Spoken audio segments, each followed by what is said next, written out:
What's up, world? And we're back. It's me, Gary with the G. And today we're going to bring to you the AR-15, the big badass AR-15 that all these politicians are scared of. Soon we're not going to be able to drive. You know why? Because there's an automatic driven car and there's a semi-automatic called a stick shift driven car. And they're not going to like that because those are going to be super dangerous. So we may not be driving soon. But until then, I'm going to have my big badass semi-automatic AR-15. A life or death situation,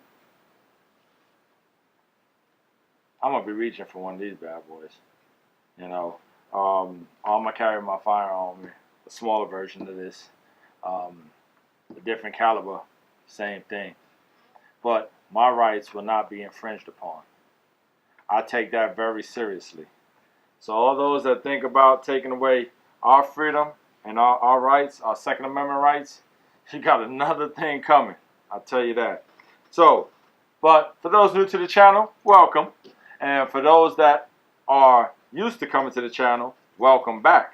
We got the AR-15 here. And I'm going to break down this AR-15 for you guys today and show you the different components, parts of the AR-15, because it's really not that hard or difficult to take down, clean. So we're going to do all that in one. So stay tuned. We're going to start with, what do we always start with? Let me know below. What do we always start with? That's right. We're going to clear this firearm because safety is important. So I'm going to clear this firearm for you guys to show you that it is empty. As you can see, there's no magazine. I'm going to mess with you guys. There's no clip. There's no magazine in here. And it is empty. I don't know if you can see that, but I'm going to try and make it where you can see that. You can see in there. Shake it. Nothing falls out. It is empty, guys. Take my word for it. And to show you that it's empty, I'm going to drop that bolt and I'm going to pull that trigger. Nothing came out. It is empty. We're working with an empty firearm, as always. So you treat every firearm as if it's loaded. And that's the truth. You treat every firearm as if it's loaded. If you keep that practice, it's a greater chance that you're going to be safe. So there you go. Take that from me.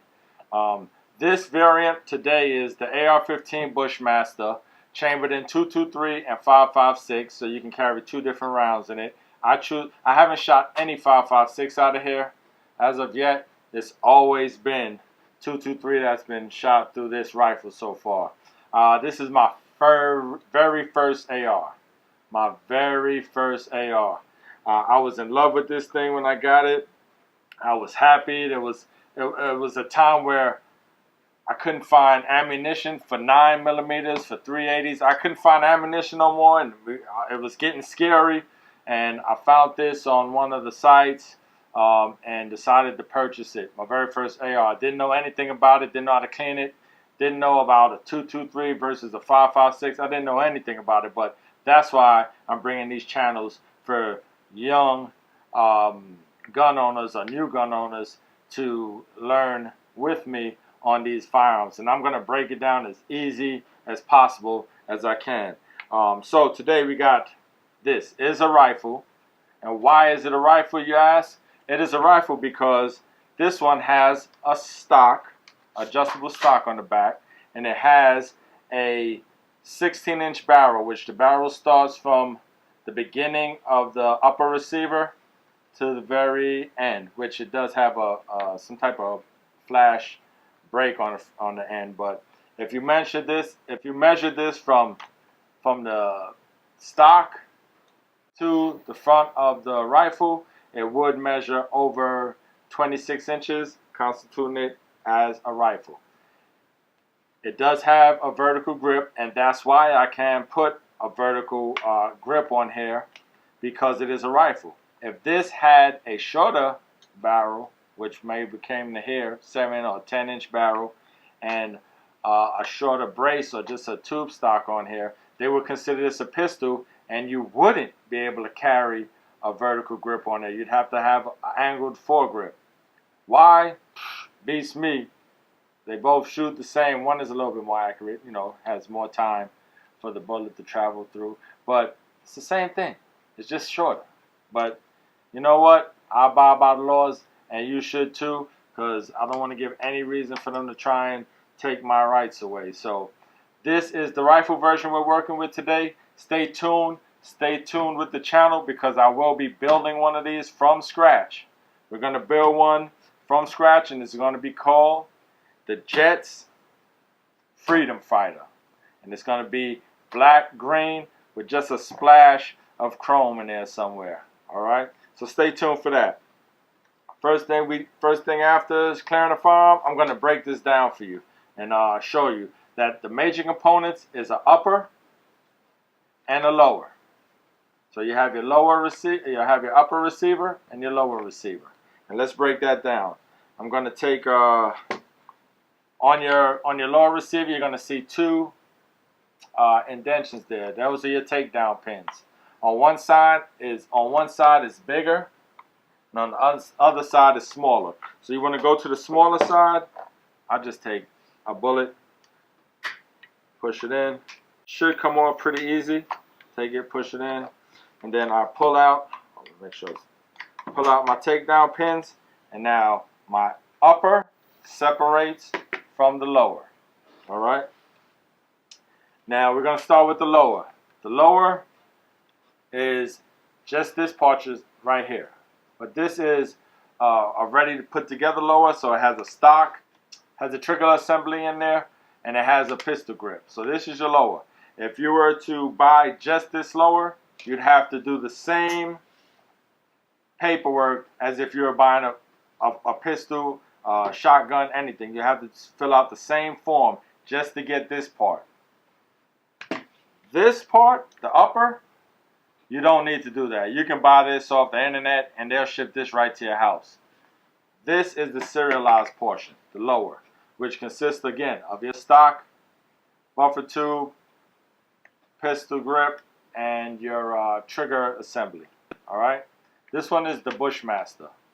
It's a pretty nice AR. I do enjoy it. I like shooting it, and for me it was one of the first things that I was most comfortable and most accurate with is this AR-15 Bushmaster. All right. So now we're going to go into the upper. The upper receiver is right here. And on the upper receiver, you have your handguard, you have your gas block, you have your barrel, which starts at the beginning of the upper and ends with threads where you put your brake on.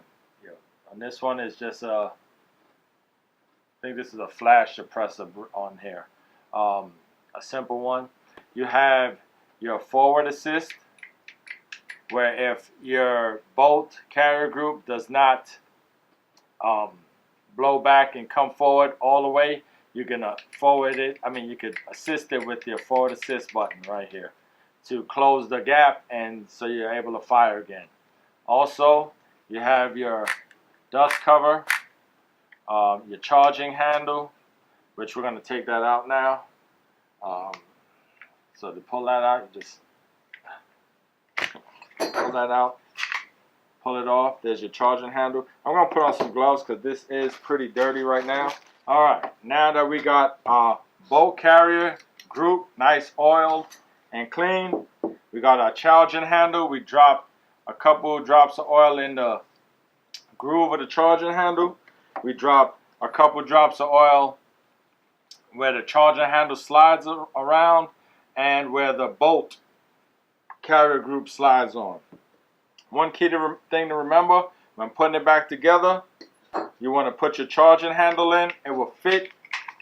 So if you hold it upside down like this, see that groove at the top? That should be pointing up, and it fits. When you put it in, you will feel it fit into a groove, and you slide it all the way back like that. Your gas key should be at the bottom there, and your bolt, you have to, for it to fit in, you have to pull the bolt forward till it can't go anymore. So let me show you. So the bolt is right here. It moves back and forth. Just got to make sure and pull that forward. You slide it in the groove of the charging handle. And then you should be able to ride that bolt in with the charging handle and it should lock into place like so. Alright? So you see the back? It's locked in. Then you take your lower receiver, which you cleaned, oiled, and lubed. Right? Take your lower part and you put it back together. And to put it back together, the best way is to put the front on first, slide it in. You can even lock it on. Put the front one in, lock it in place, so it's like this. And then the back one, you want to make sure your trigger assembly is pushed down. And you lock it in place and you push your pin in. Once the pins are in, you wanna check it.